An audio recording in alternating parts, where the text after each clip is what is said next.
Hello আমার দুষ্টু মিষ্টি প্রিয় বন্ধুরা, তোমরা সবাই কেমন আছো? আশা করছি সকলে অনেক ভালো আছো। তোমাদের সাপোর্ট ও ভালোবাসায় আমিও অনেক ভালো আছি। বন্ধুরা, তোমরা আমাকে যে পরিমাণে সাপোর্ট ও ভালোবাসা দিয়েছো, তাই আবারও তোমাদের জন্য হাতের কাজ করার নতুন আরও একটি ভিডিও নিয়ে হাজির হলাম। আশা করছি তোমাদের দাঁড়িয়ে যাবে। দেউড়িতে দাঁড়িয়ে চুলের খোপা মেলে নতুন করে বাঁধল নিপা। ওপাশের ঘর থেকে সকাল সকাল ঘুম থেকে উঠে দরজা খুলতেই মরিচা ধরা দরজার প্যাচ বিশ্রী শব্দ করে খুলতেই নিপার নজর গেল সেদিকে। একটি স্যান্ডো গেঞ্জি আর সাদা লুঙ্গি, গলায় ঝুলানো সিলভারের চেইন ঝুলিয়ে বেশ আয়েশ করেই নিজের সকালটা শুরু করল সাদেক। এসব দৃশ্য সামনাসামনি দরজা থেকে প্রত্যক্ষ করল নিপা। হাই তুলে সামনের দরজার দিকে তাকাতেই নিপার সদ্য চুলে বেনি করে চেহারা যেন সকালের প্রস্ফুটিত ফুলের মতো লাগল সাদেকের শ্যামলা রঙের লম্বাটে মুখ, ঠোঁটের নিচে তিল। নিপা একগাল হেসে সাদেকের সকালের ঘুম উড়িয়ে দিল। সকালে পুরুষ মানুষের শরীরের সাথে সাথে যেন যৌবন পুনরুজ্জীবিত হয়। সাদেকের যৌবনে ফুল ফুটেছে মাত্র, সবে মাত্র একবার দুবার নারী সঙ্গীর সাথে বিনিময় করা হয়েছে ভালোবাসার হিসাব নিকাশ। সাদেক একগাল হেসে দরজার ভেতরে পা দিয়ে আবার চলে গেল ঘরের ভেতরে। দরজার কপাট আটকিয়ে সকাল সকাল নিজের শরীরের উত্তপ্ত লাভা বের করবে ঠিক এমন সময় আবারও চোখে চোখ পড়ে গেল নিপার। নিপা একগাল হাসি হেসে জানিয়ে দিল সাদেক এখন কি করতে চায় তা নিপা জানে। এর আগে বার কয়েক সকালের চা নাশতা দিতে এসে নিপা নিজের চোখে প্রত্যক্ষ করেছে সাদেকের সে ভগ্নদশাকে। নিজের চোখে সাক্ষী হয়েছে সাদেক সর্বসুখের শেষ ভাগে। দরজার পাশে দাঁড়িয়ে দেখেছে সেসব। কখনো টুশব্দটি করেনি। সাদেকের চরম উত্তেজনায় শরীর যখন প্রচণ্ড জ্বরের মতো কেঁপে উঠেছে, তারপর বার দুয়েক কাশ দিয়ে ঘরে ঢুকেছে নিপা। আর চোখে খেয়াল করেছে সাদেকের লজ্জায় লাল হয়ে যাওয়া শ্যামলা রাঙা মুখ। নিপা দরজার বাইরে এসে শাড়ি চেপে মিটিমিটি হেসেছে। আজও হলো সেরকম ঘটনা। সকাল সকাল হাঁসের ডিম মামলেট আর এক গ্লাস দুধ এনে ছোট্ট টি টেবিলটার উপরে রাখে। নিপা ঘরে ঢুকতেই অর্ধনগ্ন সাদেক ধর্মড়িয়ে নিজের কোমরের লুঙ্গি উপরে তুলে নিল। সাদেকের এমন অবস্থা দেখে নিপা এবার সাদেকের দিকে তাকিয়ে বলল, কাঁচিতে শান দেওয়া ভালো, অতি শানে কাঁচি ক্ষয়। সেই সাথে ক্যাচাট করে একটি শব্দ করে হাতের দুই আঙুলে কাঁচির ন্যায় করে হাসতে হাসতে বেরিয়ে গেল ঘর থেকে। ধর্মর করা বুকের সাথে যেন নতুন এক অনুভূতির সঞ্চার হল সাদেকের। রেল স্টেশনের পাশের বাজার, ধারে কাছে নদীও আছে একটা। সকাল সকাল দোকান গিয়ে শাটার তুলে কম্পিউটার টেবিলে ঝাড়ঝাপটা দিয়ে চেয়ারে বসে। ছোটখাট একটা কম্পিউটারের দোকান তার। কেউ আসে ছবি প্রিন্ট করাতে, কেউ আবার মোবাইলে গান ভিডিও এবং নীল ছবির টানে। সাদেকের দোকানে নীল ছবির খদ্দেরই বেশি। রেল স্টেশনের হকার থেকে শুরু করে মাঝে মধ্যে মাস্টাররাও তার কাছে আসে গোপনে এসব ভিডিও ফোনে ডাউনলোড করাতে। কিন্তু সপ্তাহখানেক আগে পুলিশি ঝামেলায় পড়তে হয়েছিল তাকে, তাই বাধ্য হয়ে সেসব ভিডিও ডিলিট করে দিয়েছে। বাড়ি থেকে বের হওয়ার আগে নিপা তার ফোনটা সাদেকের হাতে দিয়ে বলেছিল শাহরুখ সালমানের কিছু হিন্দি গান যেন সে ভরে নিয়ে আসে। নিপার কথার প্রত্যেকটি অঙ্গভঙ্গি সাদেক নিভৃতে খেয়াল করে। দোকানে এসে মোবাইল ফোনের ব্যাটারি খুলে কার্ড রিডারে সংযুক্ত করল। মেমরির ভেতরে ক্লিক করে সব জায়গায় নিজের অজান্তেই চষে বেড়াল। শেষের একটি ফোল্ডারের ভেতরে অনেকগুলো ফোল্ডার করা। সেখানে পাওয়া গেল নিপা আর তার স্বামী জয়নালের অন্তরঙ্গ মুহূর্ত। ঠিক কেমন যেন ভেতরটায় হুহু করে উঠল সাদেকের। নিপা সাদেকের ভাইয়ের বউ। জয়নাল নিপাকে বিয়ে করে এলাকায় একটি মামলার কারণে বেশ কয়েকদিন ধরে ঢাকায় পলাতক আছে। বাড়িতে আসে না প্রায় বছর তিনেক হল। জয়নালকে নিপা নিজের শরীর উজাড় করে আড়ালে সুখ দিত। এই পদ্ধতি অবশ্য কিছুটা শিখিয়েও দিয়েছিল সাদেক। কেমন করে ইমোতে কল করতে হয়, কিভাবে পাঠাতে হয় ভিডিও। সেসব দৃষ্টি এড়াল না সাদেকের। বেশ কিছুক্ষণ মগ্ন ছিল নিপার অনাবৃত শরীরের প্রত্যেকটি অক্ষর পড়তে। দোকানের কাস্টমার এলে সে নিভৃতেই তাদের পাঠিয়ে দিত। এবার নিপার সেই ছবি আর ভিডিওগুলো সাদেক কপি করে নিয়ে নিল নিজের ফোনে। ততক্ষণে সাদেকের পৌরসত্তায় তালমাতাল এক হাওয়া বয়ে গিয়েছে। বিক্ষুব্ধ হয়েছে ঘৃণ্যের পাশবিক শোক। নিপার সাথে জয়নালের বিয়ে হয়েছে প্রায় বছর চারেক হল। বছরখানেকের মতো নিপা তার স্বামীর কাছ থেকে স্বর্গের সুখ পেয়েছিল। এরপর আর পৌরুষের ছোঁয়া পায়নি। সদ্য যুবতী নারী যখন কোনো পুরুষের কাছ থেকে তার সুখ আদায় করে নেয়, তখন সেই পৌরুষটি সেই নারীর কাছে ভীষণ ঋণী হয়ে পড়ে। প্রতিটি রাতের আধিয়ারে উত্তপ্ত নিঃশ্বাসের ঋণ। নিপার উত্তপ্ত যৌবন ভীষণভাবে ক্ষুধার জ্বালায় ছটফট করেছে।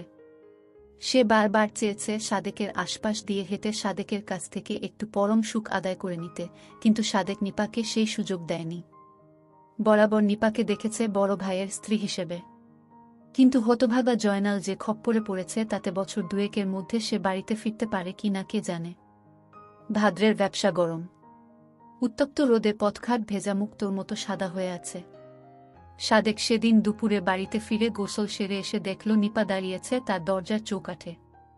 এক গাল কিশোরী মেয়ের মতো হেসে নিপা বলল, দেওরারে তো আইসক্যার শাহরুখের মতো লাগতেছে। সাদেকের নাকের নিচে গোফ শুধু, সারা গাল সে ক্লিন শেভ করে, চুল মোটামুটি ধাঁচের বড়। সাদেক নিপার দিকে তাকিয়ে এক গাল সৌজন্যমূলক হাসি হেসে নিজের গামছা দড়ির সাথে মেলে আবারও ঘরে ঢুকল। নিপা সাদেকের কাছে এসে ফিসফিসে গলায় বলল, আমার মোবাইল দাও, যা করতে বলেছিলাম করেছ। সাদেক সকাল থেকে যে ভ্রমে তার সময় অতিবাহিত করেছে তাতে সেসবের কিঞ্চিত মনে পড়েনি। মোবাইলটিও রেখে এসেছে দোকানে। জিভবে ভুলসূচক একটি কামড় দিয়ে সাদেক বলল, ভাবি মোবাইল তো দোকানে রাইখা আইছি, রাত্রিরে বাড়ি তো ফিরলে তখন নিও। মায়েরে খাওন দিতে নিপা ছুট লাগাল। খাবার ঘরে গিয়ে শাশুড়ির আগেই সেই দেবরের জন্য খাবার বাড়ল। সাদেকের পাশে দাঁড়িয়ে হাত পাখা দিয়ে বাতাস করল। সাদেকের খানিকের জন্য মনে হল এ যেন তার স্ত্রী বাতাস করছে। সেদিন দুপুরে খাবার খেয়ে শান্ত এক ঘুম দিয়েছে সাদেক।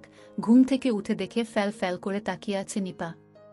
ততক্ষণে নিপাকে নিয়ে কি এক স্বপ্নে নিজের শরীর অপবিত্র করেছে সাদেক। ঘুম থেকে উঠেই নিপাকে চোখের সামনে দেখতেই নিজের কাছে কেমন অপরাধী লাগল সাদেকের। রাতে সাদেক বাড়িতে ফিরতেই খুব ক্লান্ত হয়ে বিছানায় গা এলিয়ে দিয়েছে। মাঝে মধ্যে একটু নেশাপানি করার অভ্যাস আছে তার। উত্তররাঙ্গায় আজ একটু যাত্রার আয়োজন ছিল, সেখান থেকে বাংলা মদ খেয়ে সঙ্গে একটু গাঁজা টেনে নিজেকে সে ক্লান্তির চরম পর্যায়ে নিয়ে গিয়েছে। ভাদ্রের উত্তপ্ত গরম। কিছুক্ষণ পর নিপা এলো। সাদেক নিপার হাতে মোবাইল দিয়ে জানিয়ে দিল, আজ রাতে সে খাবে না। ভীষণ ক্লান্ত নিপা যাওয়ার আগে দরজা ভিজিয়ে দিয়ে গেল। নেশাতুর ঘুম দিয়ে মধ্যরাতে যখন প্রচণ্ড প্রসবের তোড়ে সাদেকের ঘুম ভেঙেছে, তখন সে তার পাশে আরেকটি শরীরের উপস্থিতি টের পেয়ে খানিক ঘাবড়ে গিয়েছিল প্রথমে। এরপর অবশ্য বুঝতে পেরেছে এই শরীর তার ভাবি নিপার। বাইরে মুষলধারে বৃষ্টি হচ্ছে, বজ্রপাতে চারপাশ দিনের আলোর মতো ফর্সা হয়ে যাচ্ছে। ঘরের চৌকাঠে দাঁড়িয়ে প্রসাব শেষে দরজার কপাট আটকে ঘরের ভেতরে আসতেই বজ্রপাতের আলোয় সে দেখল নিপার বুকের কাপড় সরে গিয়েছে। কালো ব্লাউজের তলায় নিপার সর্বগোপন শরীরের অঙ্গ সে দেখেছে আজ দুপুরে। নেশার তোর কাটেনি, মূত্র বিসর্জনের পরে যেন তার পৌরুষত্বা ক্ষেপে আছে প্রবল ক্রোধে, তবে শরীরতা বেশ ক্লান্ত বিধায় সে নিপার পাশ দিয়ে ঘুমিয়ে গেল। একটি বারের জন্যেও তার মনে হল না সে কেন তার ঘরে শুতে এসেছে।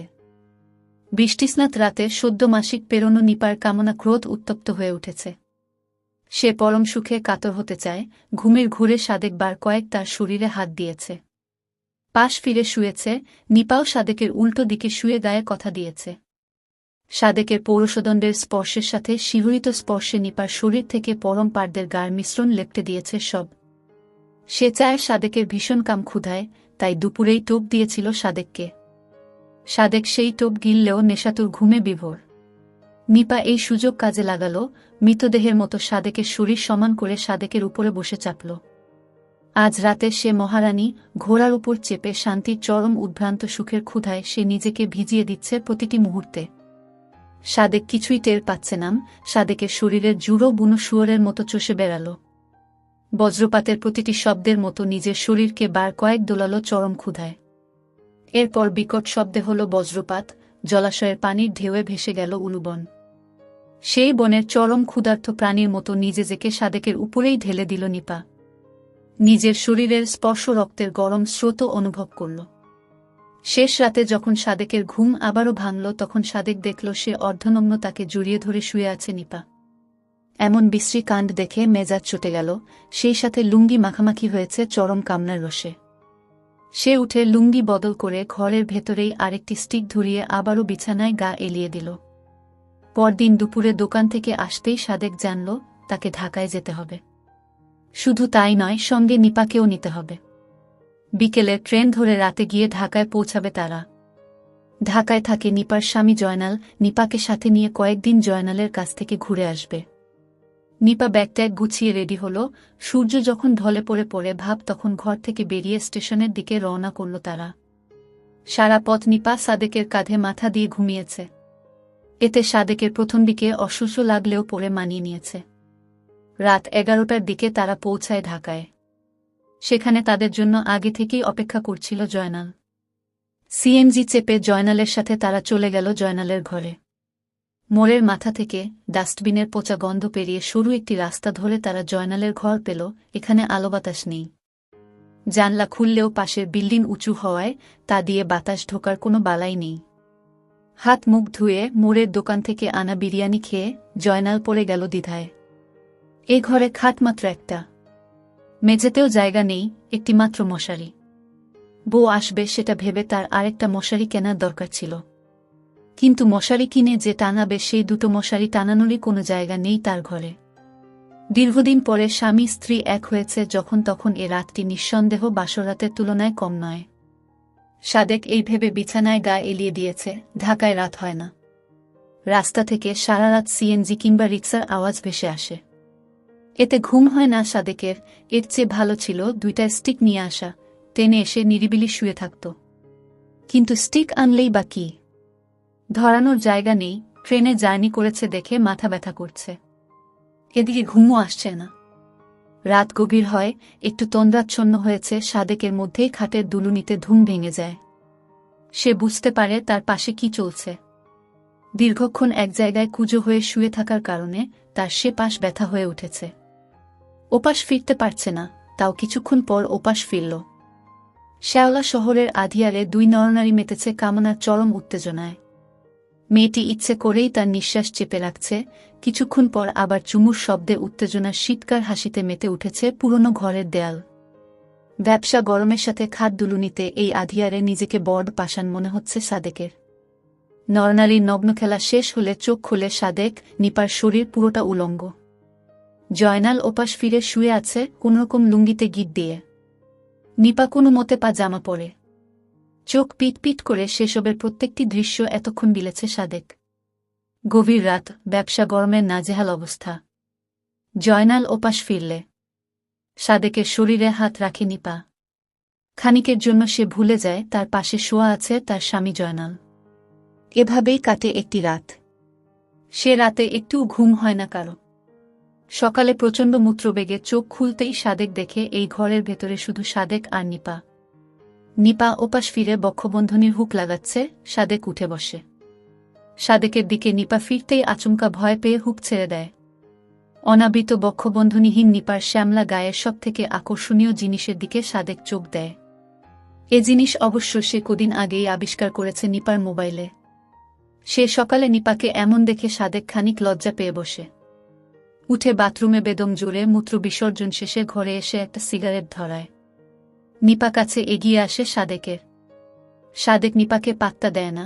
প্রচণ্ড কাম ক্ষুধায় সাদেককে ঘিরে ধরলেও সাদেক বরাবরই নিপাকে অগ্রাহ্য করে। এরপর এরকম বিভীষিকাময় রাত আরও কাটিয়েছে সাদেক। 3 রাতে না ঘুমিয়ে চেহারা খারাপ হয়ে গিয়েছে। পরম সুখে জয়নুলের উত্তপ্ত রক্তের স্রোতের প্রতিটি কণা নিজের শরীরে বিন্দু বিন্দু উপভোগ করেছে নিপা। প্রত্যেক রাতেই জয়নুলের কাম রসে নিজেকে সিক্ত করেছে সে। বাড়িতে ফেরার বেশ কিছুদিন পরে নিপা জানতে পারল সে গর্ভধারণ করেছে। এই কথা সে অবশ্য ঢাকায় যাওয়ার রাতেই টের পেয়েছিল। সে রাতে হন্তদন্ত হয়ে নিজেকে জয়নুলের সাথে কামনায় জড়িয়েছে সে। দীর্ঘদিন পরে স্বামীর কাছ থেকে নিজের শরীরে বাচ্চা জন্মদানের জন্য তার অংশটুকু নিয়েছে। বছরখানেক কেটে যাওয়ার পরে নিপার সন্তান জন্মদানের পরে সাদেক এক শীতের সকালে নিপার সন্তানকে কোলে নিয়ে রোদে বসে আছে। সন্তানটি দেখতে সাদেকের মতোই হয়েছে। এ সন্তানের বাবা অবশ্য সাদেকই। বন্ধুরা, আজকের গল্পটি এই পর্যন্ত। আশা করছি গল্পটি তোমাদের অনেক ভালো লেগেছে।